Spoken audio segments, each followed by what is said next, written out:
He lay there, face hidden, whispering to himself, "Whatever they do, they cannot serve him so badly as I have done. Can't blame him for hanging me up like a sheep-killing dog because little better has my service been." Suddenly, Hjalmar's heavy foot jarred him upright, and the thick-skulled announced, "Karlsefne sends for you." Cutting the thongs, he whispered, "Hear great wonders. Your luck has not quite shown its heels after all. The lawman has also seen the Skraelings. They appeared before the Vinland booths, but Karlsefne's good intentions sent them away with nothing worse than stares. Yesterday they came with bundles of fur, which they traded with much friendliness. He believed that they also have young fireheads among them, so that they understand how little value is to be put upon." The sword-bearer gratefully hugged Hjalmar, saying, "You make my heart merry in my breast.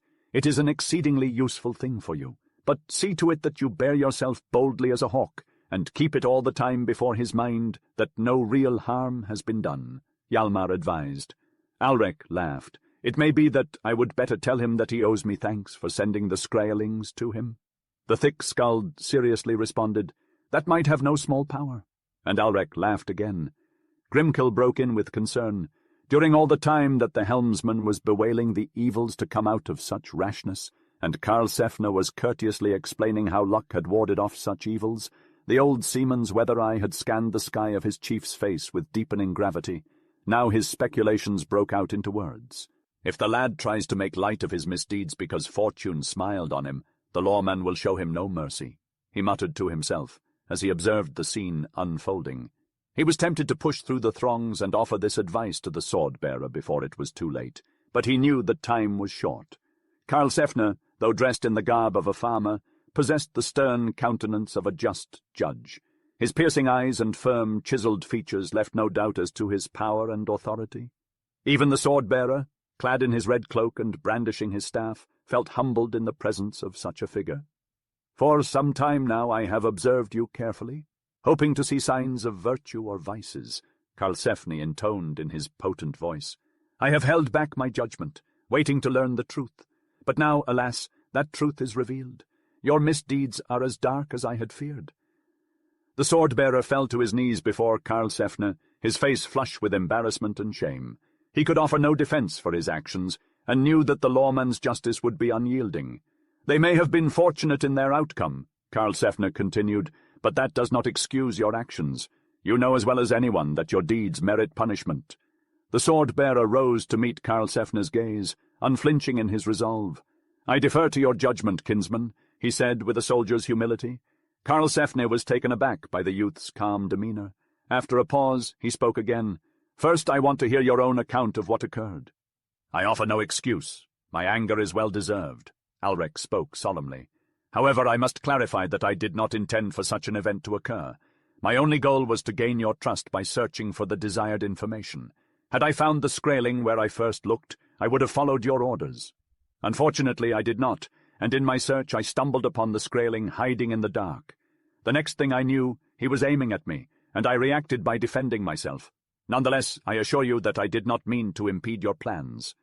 Karlsefne scrutinized him for a while with his piercing gaze, yet Alrek did not flinch. "That version of the story does not align completely with the helmsman's tale," Karlsefne commented at last. "Perhaps so," Alrek responded.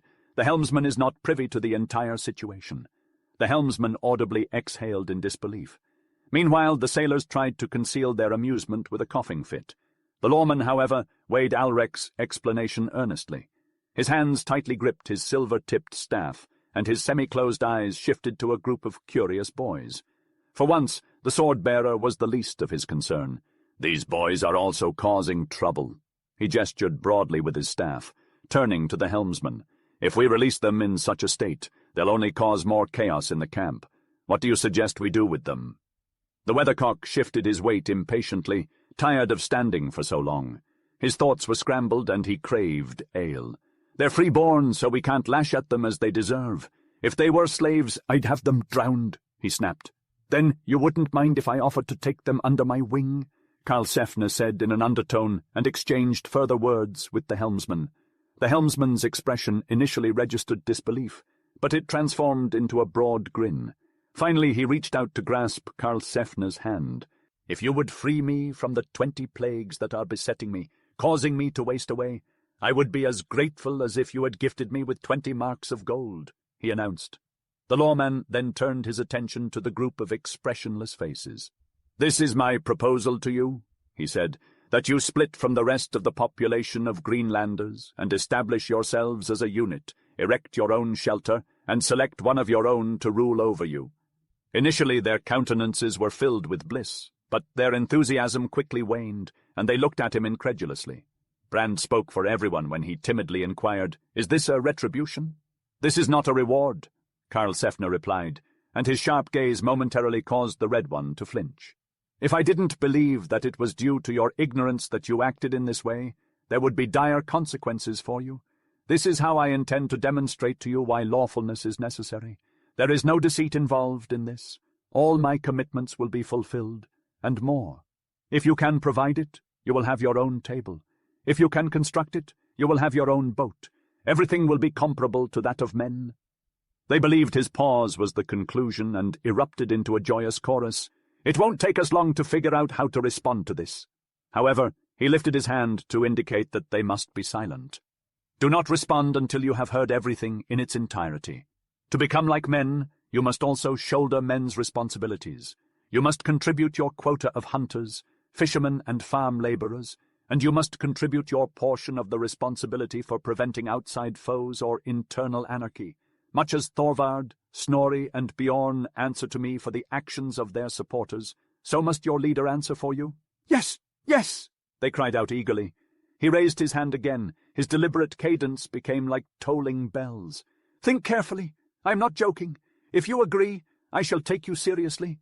You cannot possess men's independence without men's duties, and I will hold you, like men, to your promise, even if it means death itself. Reflect on this thoughtfully." They hesitated. His bearing was impressive enough to ensure that. However, in a moment, Brand confidently flung back his red locks. "We would be lacking in manliness if we refused a fair offer. Accept our word." Each of the 20 echoed him wildly. "Take our promise." "It is taken," Karlsefne said solemnly, then turned to the Red One. "It seems likely that you will be the chosen leader, given that you always speak on behalf of your comrades." Brand beamed with joy. However, before he had the chance to answer, Domar spoke directly.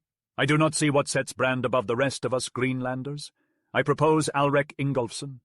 "Alrek Ingolfsson, certainly," Erland agreed, and Brand magnanimously joined in. In another moment all were shouting, "Alrek! Alrek!" This was not something the lawman had anticipated. "Alrek!" he repeated, taken aback. "At the same time, I am not sure whether or not it would not be a penalty to answer for such a band."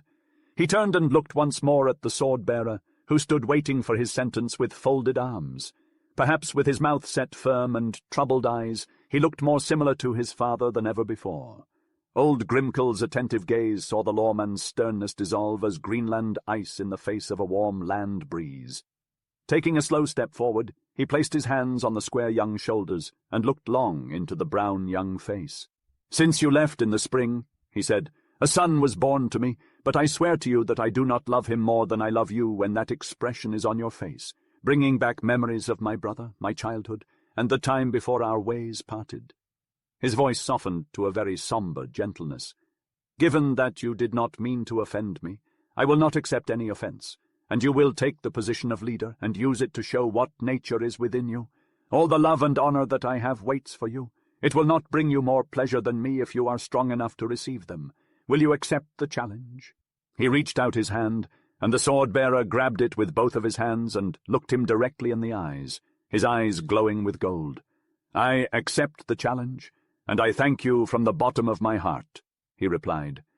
Chapter 8. At the Hall of the Vinland Champions. The clanging and clamour of breakfast preparations filled the air, but above it all the voice of the bull boomed out, "I know for a fact that Gudrid would never keep her milk in a fish pail." The new band had erected their booth, and it was a bustling hub of morning activity. The chief sat regally in his high seat, carving runes, while the boys around him went about their tasks.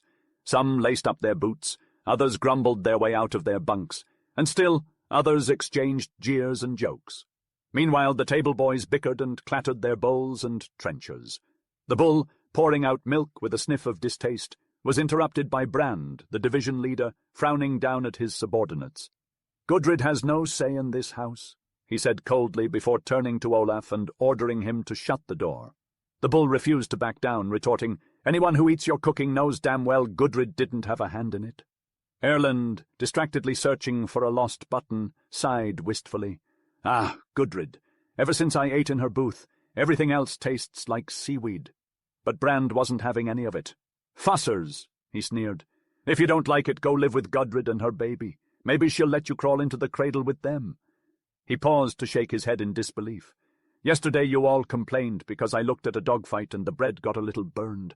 I swear if I thought like you, I'd put on skirts." Ignoring the commotion around him, the young chief drawled lazily, "I'd love to hear your thoughts on what it means to be a real man." The head cook was taken aback by the surprise. Defiance surged forth, and he strutted with his fiery red hair. "Yes, I reckon so.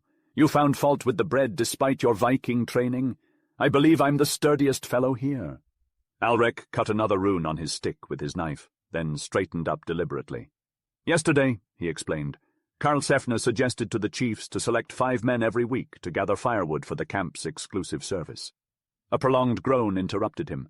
Gathering fuel was the heaviest burden of housekeeping. "Furthermore, he ordered me to send the hardiest man from our booth.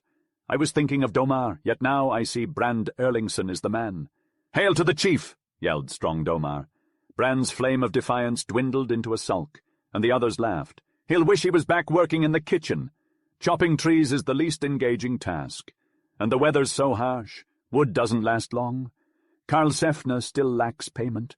We will never have the opportunity to cut lumber for the ship." The hare flourished his knife petulantly, cutting away scraps from his clothing. "Who wants to plan for something so far in the future? Olaf, why would you open that door? What I fancy is a chance to prepare for the spring games. I haven't had a decent race since we started living this way." "I'd be grateful for a chance to travel north, where the big game is," Erlend said, disapprovingly scanning the barren walls. "Our sole prize is the Skraeling hatchet, and Alrek always carries it on his belt. It'll take many hunting trips to match the outfitting of Karlsefne's booth. Survey this room, and then consider Karlsefne's." They were silent for a while, pondering, surveying the vast space that even in the warmth of the fire showed its stark whiteness. Karlsefne adorned his walls with bears' heads, eagles' claws, and racks of shining antlers. His seats were covered in plush furs, and his high seat had velvet cushions filled with eiderdown. "Alrek, when do you plan on getting furnishings?" Erlend implored. The leader calmly shook his head, stating, "Not until we have repaid the debts acquired in constructing this booth." He ended the conversation by placing his mystical stick aside and standing up. "It seems to me that you are all looking too far into the future. I would be content with a meal. Who went to catch the fish? Why haven't they returned?" Brand, the head cook, answered the question in a resentful tone. "God went fishing, and it's about time he returns." Olaf the Fair spoke up for the first time, feeling hurt. "I've been looking for him, but now I can't see him. All I can hear is the snow crunching." "That's certainly taking long," Brand remarked, although his good mood returned, and those who had yet to clothe themselves were more prompt while everyone else moved towards the door, verbal sparring occurring at their tongues' tips. When Gard, the ugly, entered the room with his abundance of fish, everything changed. The cooks woke up and their appetites roared, "Only 3. There's no chance with the trolls. You took long enough to catch 30. What's gotten into the fishing today?" Despite the cook's clamouring voices, Gard was taking off his fur gloves leisurely. "Nothing has happened with the fishing," Gard said gruffly after quite some time. "What happened to you then?" Brand asked. Gard responded with a grunt, "I simply forgot to catch more fish." The chorus echoed, "Forgot?" Erlend barged in and kindly shook Gard's shoulders. "Are you asleep?" Gard pushed Erlend away when he took off his cloak. "Since I can feel your grasp, I am not asleep. I think I've seen Halled's ghost," he replied, much to everyone's surprise. Gard continued to recount his experience. "As I made my way along the riverbank, I came across a line that had already been pilfered. Forced to traverse the river, I lost some time fishing. Around me, evergreens hung low with snow. Suddenly a figure appeared before me, camouflaged by a white cloak and blending in with the branch-laden trees. His eyes were wide open and his face was white like milk. Though he may have been attempting to communicate with me, I was too scared to stay and discover his intentions." Domar voiced his agreement, but Ketil was quick to criticize. asserting that the stranger wouldn't wear a white cloak for his burial journey, but a green one. He postulated that it must have been a second-hand cloak from Rand's storehouse of drowned victims' clothing. Erland rejected Ketil's theory, calling him foolish, and the group's thoughts turned to jesting. However, when Brand expressed disbelief, many of them were taken aback as they considered attacking him physically. Gard, with his thrall blood, was the only exception, calmly replying that he was not a liar and calling upon the witness of Thor. Their leader, Alrek Sword-bearer, nodded in agreement, but then suddenly broke off to ponder silently. He then shared his belief that Tunni, the weathercock's thrall, was the mysterious figure I had seen, citing the similarity of his hair colour and the cloak he wore. Everyone joined in affirming Alrek's intuition, convinced that it was the truth. Alrek chimed in, making sense of the fear-laden visage of the Ugly One. I reckon he might have been the one to raid the lines, saving himself the effort of a lengthier journey. He'd no doubt fear retribution and lashings if he were found out. "Which he'll get!" bellowed Gard, causing the raucous crowd to intensify their mockery. But even the Ugly One had a limit to his forbearance. His swarthy visage gradually contorted to blush red. A glint emerged in his otherwise dull eyes, and his deep voice suddenly boomed above the chorus. "If any of you utter a word of this to outsiders and dishonor me with ridicule, you'll feel the sting of my blade." They realized then that they'd pushed too far. After each of them appended one more barb to prove their mettle, there was a silence that affable Erland used to interject sensibly. "I fear these fish will turn into apparitions if we don't relish them soon." And poof! Ghosts and threats vanished into dust. "Take your places," ordered the head chef, shoving them away to serve his chief the steaming, crispy grub, fragrant with garlic and the scent of its freshness. They scrambled eagerly, brass-hilted knives rattling in haste, half-spoken requests flurrying around, and before long the din of chatter had been replaced by the mellow munching sounds, sometimes supplemented with contented sighs or happy ahs of satiation. As the diners wiped their bowls with satisfaction, there was a faint rumble of appreciation for the bull when he leaned back, licking the last of the provender off his fingers, and pronounced, "I'd like to meet the fellow who could tempt me to resume the old ways of subsistence." Chapter 9. About the huntsman and the boy who was drowned. Maintaining the sustenance of such a fellowship was a task in and of itself. I must admit the claims women make about a man's stomach being as vast as Thor's bottomless horn are not unfounded, Bran joked. Having been relieved of fuel duty for a week and looking forward to a day of hunting, Bran's heart was light as he followed his leader and the Ugly One out of the cabin. On the doorstep the hunters halted, turning back to offer mock warnings. "Make sure the meat is hung where the dogs can't reach it this time," they said. "Keep an eye on Njal if you don't want the cheese sliced with the garlic knife," they continued. "Put a bone in the bull's mouth. If the Skrellings come while he's bellowing like that, they'll be more frightened than when they saw Karlsefne's bull." Brand then shut the door on the idle chatter and joined the other two in rummaging for their skis in the pile beside the cabin. Trees that Greenland had never seen, rose behind the cabin, heavy with snow, while before them a stretch of snow-covered meadow led to white sand beaches. The town itself sat on a neck of land between a river and a large bay-shaped lake. Surprisingly, the group turned neither left nor right after putting on their skis. They struck off to the left and made way for the riverbank. The day was still so young that the snow had not yet been stirred by any wind, and to peer up at the sun was to see dust specks being billowed about the sky. From the cabin next door, the first dog to arise from its slumber only recently left its quarters, yawning extravagantly and dragging its hindquarters. As they journeyed past the great wooden sleeping houses, with grey banners flying from every smoke-hole, the trio caught the clatter of plates and the cheerful hum of morning chatter signalling the breakfast hour.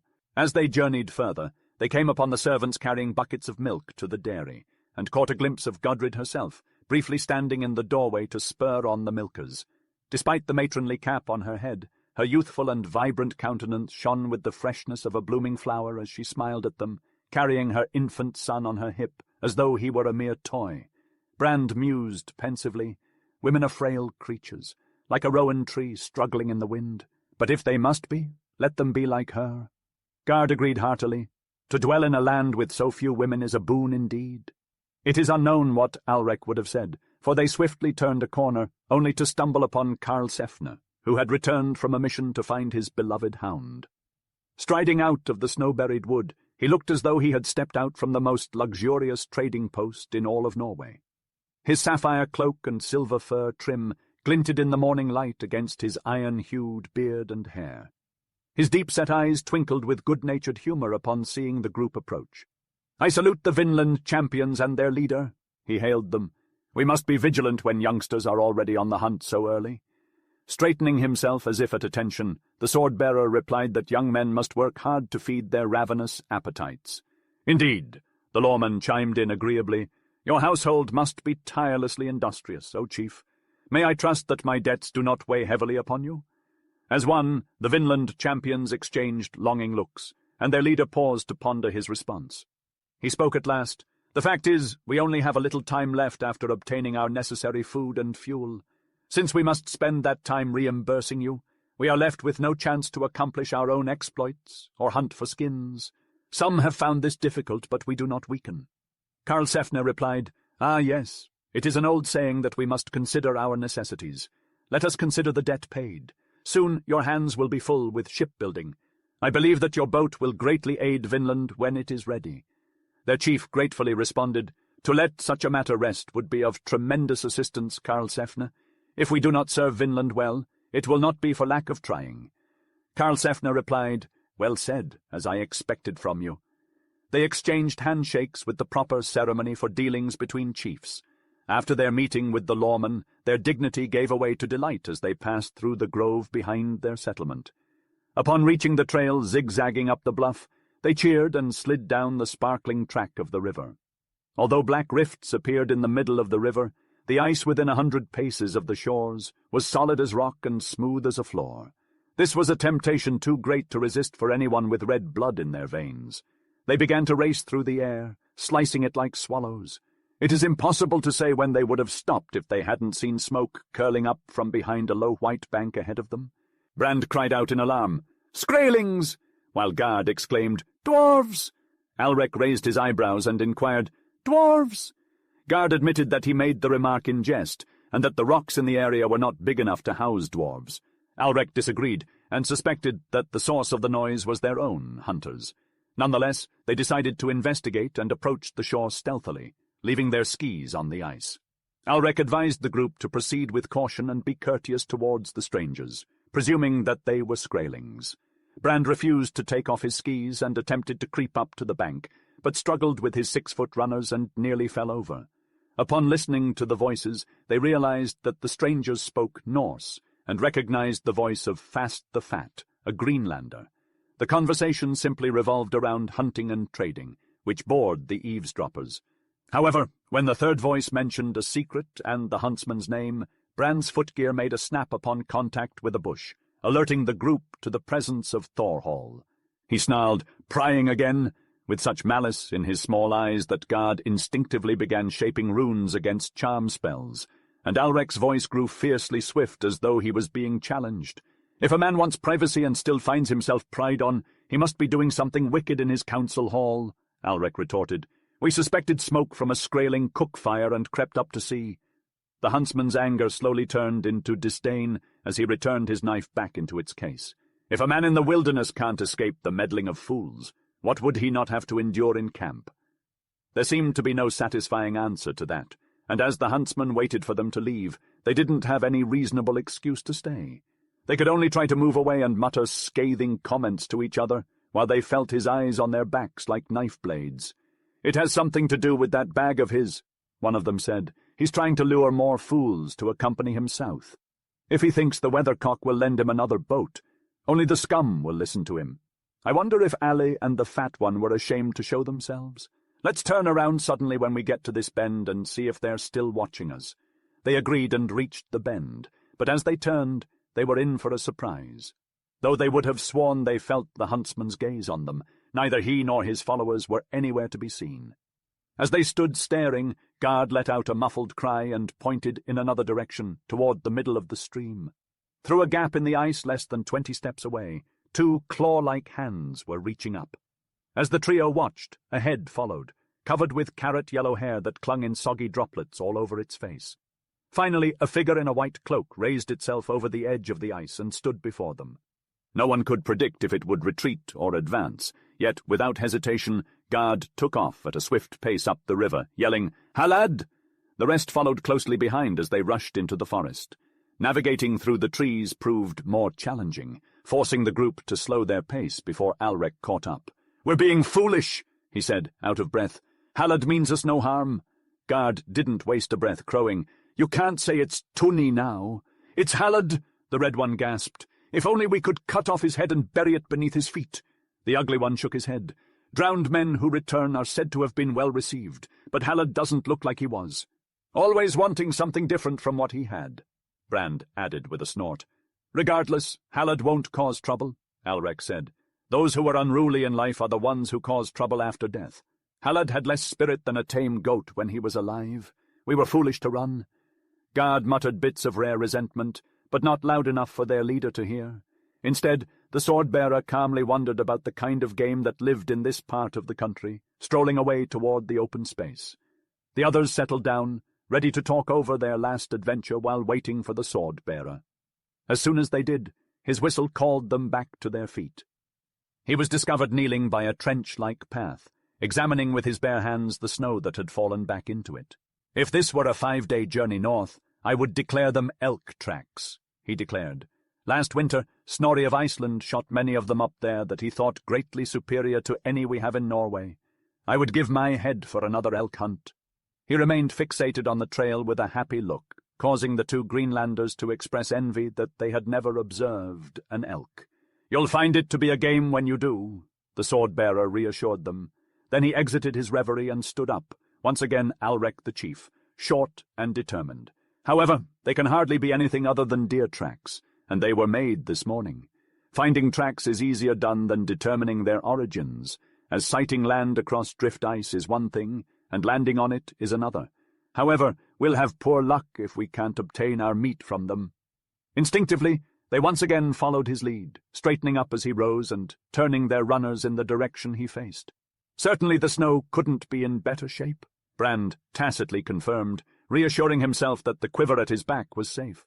"I knew we'd have good fortune today since I heard a wolf howl last night," Gard announced, hitching his belt. Then they drifted away, single file, beneath the white arches that spanned the White Isles. Chapter 10. Through which the champions chase Vinland elk. As if flitting shadows, they swiftly made their way through the forest, pausing only to ensure they were following the freshest trail. Over a pond, across a bog, and zigzagging up a hill, they moved with such grace that not a single twig snapped underfoot. They were getting closer to their game. However, as they reached the other side of the slope, Alrek made a mistake, causing him to be separated from his skis and crash into the snow. As he stumbled, a sound like crashing timber echoed from the white distance. All three heard it. When Alrek joined them, the two who had not fallen teased him for his mistake. They continued on, reaching a plain with tangible evidence of what they had lost.